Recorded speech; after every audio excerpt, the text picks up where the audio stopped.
Good morning, dear the panel of judges. Right now, we're living in an era where climate change, rising sea levels, and tectonic realities have turned natural disaster from rare into an ongoing daily threat to human existence. Many families are globally live in coastal area, river deltas, and volcanic rings. But the real question is how a responsible state handled this vulnerability. The response of the state cannot be to look as its citizens to give up on their backs and abandon their ancestral homes, right? However, the issue is government needs to save the life of people, but the budget and resources are limited. And the thing is, relocation is consuming a high budget and destroying local economies. Why? Because if a village were on highlands, which is the base of a mountain, who have a high possibility on planting on a highland fruit such as strawberry, etc., got relocated to the lower ground, they do not have that high possibility again to plant a highland fruit. So the proposed team proudly stands that we stand to prioritizing disaster mitigation. Before we move further, let me clarify the parameters of this debate. By prioritizing, the proposed doesn't mean we will never relocate anyone, but instead, the state funding of long-term urban planning will be funneled into one strategic over others. Also, by disaster mitigation, we refer to both structural defenses such as building massive seawall, drainage system, etc., and non-structural defenses like mandatory community disaster response training. Judges, the proposed team have two distinct burden of proof today. That is one, we want to prove that relocation causes irreversible socio-cultural and economic devastation to human lives, meaning the state breaks its moral contract of protecting culture if it chooses to abandon this land. Second, we must prove that mitigation is economically sustainable, preserving existing national wealth for better than a big mass migration. Judges, I will fulfill my first burden of proof regarding to socio-cultural identity and economical survival, and begin my second burden regarding to logistical feasibility. And let us look at my first substantive argument, which is directly addressed to my first burden of proof, the determine socio-cultural as a cost of relocation. I think that prioritizing relocation is forcibly strips vulnerable communities of their economic self-sufficiency and breaks their cultural identity. Why? Because a community's survival is intimately and organically tied to its specifically geography. Human beings build generational knowledge based on where they live. As an example, coastal community rely on fishing, rely on maritime trade, etc. So when the state prioritizes relocation, they're not just moving bricks. They're moving them from their homeland, the land where they're born, from their source of life. However, if they move from a different city, if they move to a different city, their skill set become useless. Furthermore, communities possess deep ancestral, historical, and sacred emotional ties to their land where their ancestors buried.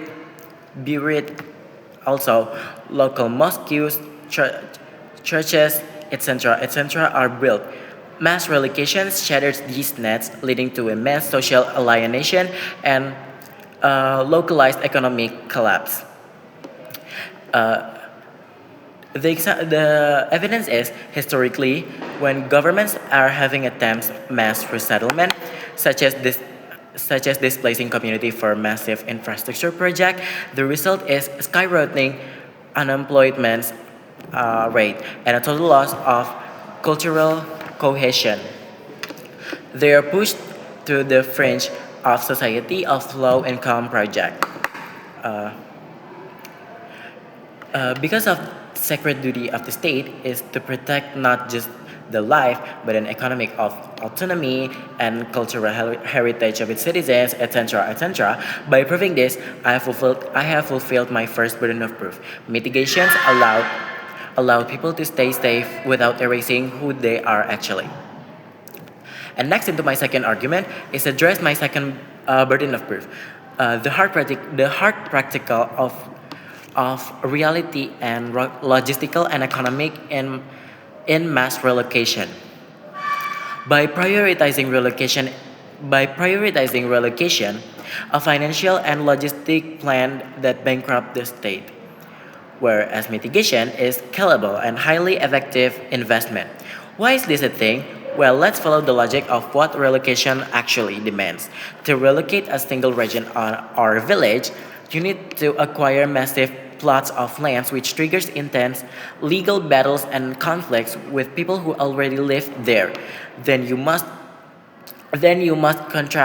contract a new home, build new facilities, electrical grids, etc., etc. This requires a big amount of cost. While mitigations, conversely, utilize because we're utilizing existing infrastructure. We don't need to build a new place in new land. We simply just upgrading for what already existing. Utilizing existing labor forces and local material, materials, keeping the economic scalable. Now, the opposition might say, "Oh, but mitigating is also cost a big amount of fund state." Yes, but mitigation is mitigation protects the massive economic investment and protecting the existing infrastructure, not building a new infrastructure one by one that could spend millions, billions, trillions, etc., etc. As an example,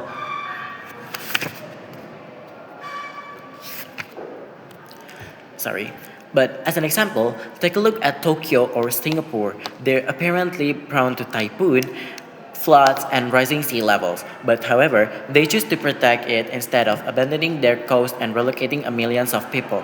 Why? Because these strategies allows them to survive and thrive safely exactly where they are. Since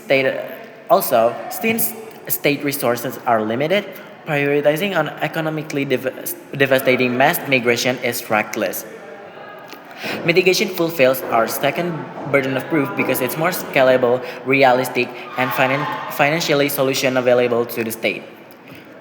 Dear Mr. Madam Chair, we must choose to fortify our homes, protect our culture, and invest wisely in planning our survival. We must not abandon our homeland for all these reasons. So the proposition is proud to stand for prioritizing mitigation over relocating. Thank you.